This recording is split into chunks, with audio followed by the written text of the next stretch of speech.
নমস্কার বন্ধুরা, কেমন আছো সবাই। আজকে আবারও চলে আসলাম আমরা মাছ ধরতে। আজকে আমরা মাছ ধরতে এসেছি আমার ছোট কাকার ঘেরে। আমাদের এই ঘেরটিতে চিংড়ি মাছ এবং সাদা মাছের সমন্বিত চাষ হয়। সাদা মাছ বলতে বোঝায় মূলত কার্প জাতীয় যে ফিশগুলো আছে, অর্থাৎ রুই, কাতলা, মৃগেল, এগুলোকেই বোঝানো হয়। গেল বছর বন্যায় আমাদের ঘেরটা ডুবে গেছিলো। আমরা ভেবেছি কি আজ এই বছর ঘেরে কোনো মাছই পাবো না, কিন্তু প্রথমবার জাল টেনে মোটামুটি ফলাফল খুব ভালো মনে হচ্ছে। দেখা যাক কতগুলো আমরা মাছ পাই। তোমরা দেখতে থাকো। আমাদের ঘেরটিতে অনেক বড় বড় সাইজের চিংড়ি মাছ আছে। এই চিংড়ি মাছগুলো আমরা গত বছর রেখে দিয়েছিলাম যাতে এবছর অনেক বড় হয়, কিন্তু জলে ডুবে যাওয়ার কারণে আমাদের অনেক মাছ বেরিয়ে গেছে। তারপরেও জানি না কতটা কি পাবো। তোমরা অবশ্যই সাথে থাকো এবং দেখতে থাকো আমরা কতগুলো মাছ পেয়েছি আজকে। আমরা ঘেরে জাল টেনে মাছ ধরার জন্য 5 জন জোন নিয়েছি, অর্থাৎ তারা হচ্ছে টাকার বিনিময়ে আমাদের মাছ ধরে দিয়ে যায়। একজন জোনের মূল্য হচ্ছে 500 টাকা করে।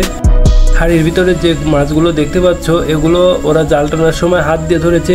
চিংড়িগুলো বেশ বড় সাইজের। এদিকে পাড়ে একটি রুই মাছ লাফ দিয়ে উঠেছিল, সেটা আবার কাকি ধরে ছেড়ে দিল। জেলে ভাইরা জালটা ঝেড়ে নিচ্ছে। জালটা ঝেড়ে নিয়ে যখন এক জায়গায় মাছগুলো করবে তখন বোঝা যাবে আসলে কতগুলো মাছ পেয়েছি আমরা।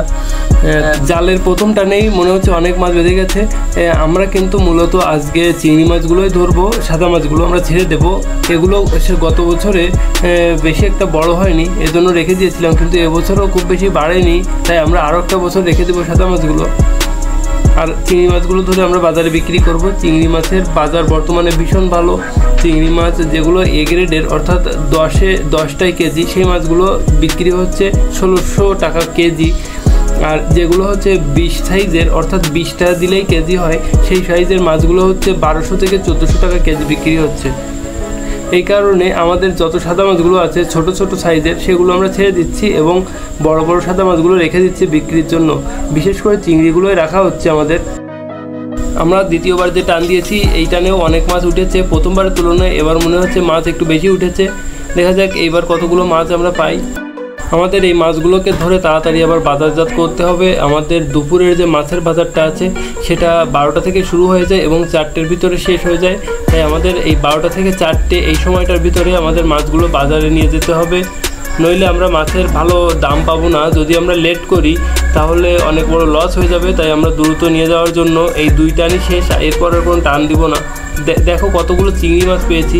চিংড়ি মাছের সাধারণত পাগুলো ও মাছের সাইজের তুলনায় অনেক বড় বড় হয় এবং এই মাছগুলো যদি একবার কামড়ে দেয় অনেক যন্ত্রণা হয়, তাই ধরার সময় খুব সাবধানে ধরতে হয় চিংড়ি মাছগুলো। বন্ধুরা, আমাদের মাছ ধরা ভিডিওগুলো তোমাদের কেমন লাগে অবশ্যই কমেন্টে জানিও। আর যদি ভালো লেগে থাকে তাহলে একটা লাইক করে যেও। সকলকে অসংখ্য ধন্যবাদ ভিডিওটি দেখার জন্য। সবাই ভালো থাকবে, সুস্থ থাকবে। মাছগুলোকে নিয়ে বাজারে বিক্রি করতে যাব, তাই আজকের ভিডিওটি এখানেই শেষ করছি। তোমাদের সাথে দেখা হবে পরে নতুন কোনো একটি ভিডিও নিয়ে। ততক্ষণ সবাই ভালো থেকো, সুস্থ থেকো। সকলকে অসংখ্য ধন্যবাদ।